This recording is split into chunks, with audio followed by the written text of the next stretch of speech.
Hello everyone, সবাই কেমন আছেন? 1 মিনিট, এটা আমার ইন্ট্রো। কেমন লাগছে জানাবেন। আমি হিরো। এই গরমে আপনাদের মাঝে চলে আসলাম কিছু গরমের টিপস দেওয়ার জন্য। এই গরমে আপনি কিভাবে বইয়ের হাতে বাতাস খেতে পারেন, এই টিপস আজকে এই ভিডিওতে দেব। ভিডিওটি দেখবেন। আসলে অনেকে অনেক কথা বলে যে সংসার অভাব থাকলে ভালোবাসা জানলা দিয়ে পড়ে, কিন্তু বর্তমান সময় সেটা আর হয়নি।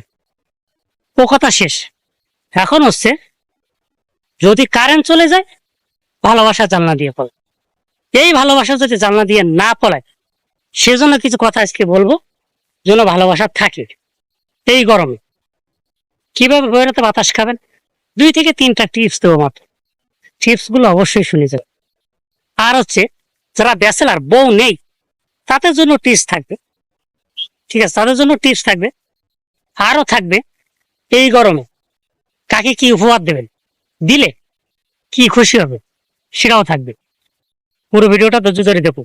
প্রথম কথা হচ্ছে, যদি কারেন্ট না থাকে, হঠাৎ করে কারেন্ট যদি চলে যায়, তখন কি করবেন?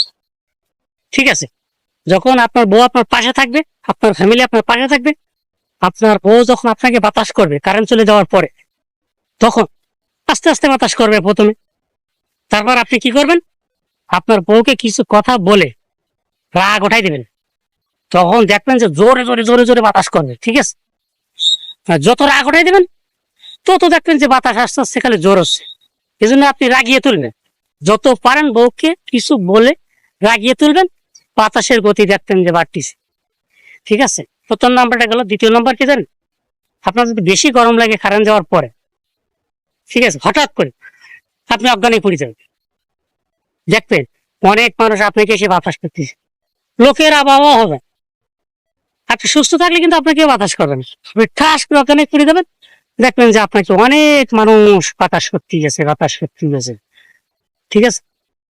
3 নম্বর, যারা এখনো বিয়ে করেন নাই তাদের জন্য, আপনারা যারা ফোনে কথা বলেন রাত দিন 24 ঘন্টা, না বলে প্রেমিকার মন যদি জয় করতে চান, তাহলে আপনি কি করতে পারেন? হাত পাখা, অথবা এসি, অথবা চার্জার ফ্যান, এইগুলো যদি আপনি গিফট করেন, 100% গ্যারান্টি দেব আপনার প্রেম টিকে থাকবে। কোনোদিন ওই প্রেমিকা আপনাকে বলবে না। 100% গ্যারান্টি। আপনি এই কাজটা করে দেখেন। যার যার সামর্থ্য অনুযায়ী এসি, ফ্যান, হাত পাখা এইগুলো গিফট করেন। ওই যে কাপড়, তারপরে ওই যে এগুলো না করে আমি যে কথাটা বললাম সেটা করুন, দেখবেন যে আপনাকে কোনোদিন বলবেন, 100% বলবেন। ঠিক আছে। আর কম্বল টম্বল এই গরমে গিফট করার কোনো দরকার নেই। যেটা বললাম এটাই গিফট করবেন। এসি, ফ্যান, পাকা, এই 3টা যে কোনো একটা আপনি গিফট করবেন। আর যদি মানুষের ভালোবাসা পেতে চান, আপনি যদি কারো উপকার করতে চান, এই চাইল ডাইল না দিয়ে বর্তমান সময় এসি, ফ্যান, পাকা যেগুলো বললাম অবিবাহিত, আপনি এগুলো সবাই আসলে গিফট করতে পারেন। কোনো ব্যাপার না। আপনি এই ধরনের গিফট করেন, উপকার মানুষের করেন, আপনাকে মানুষ ভালোবাসবে। ঠিক আছে। আর লাস্টে একটাই কথা বলবো যে আসলে প্রচুর গরম। এই গরমে যে টিপস গুলো দিলাম, যদি ভালো লাগে কমেন্টে অবশ্যই একটু জানাবেন যে ভাই ভিডিওগুলো ভালো লাগে। পরে আরেকটা সুন্দর একটা ভিডিও দিন অন্য টপিক নিয়ে। কোন টপিক নিয়ে ভিডিও দেখতে চান আমাকে জানাবেন, অবশ্যই আমি সেই টপিক নিয়ে ভিডিও বানাবো ইনশাআল্লাহ। সবাইকে ধন্যবাদ।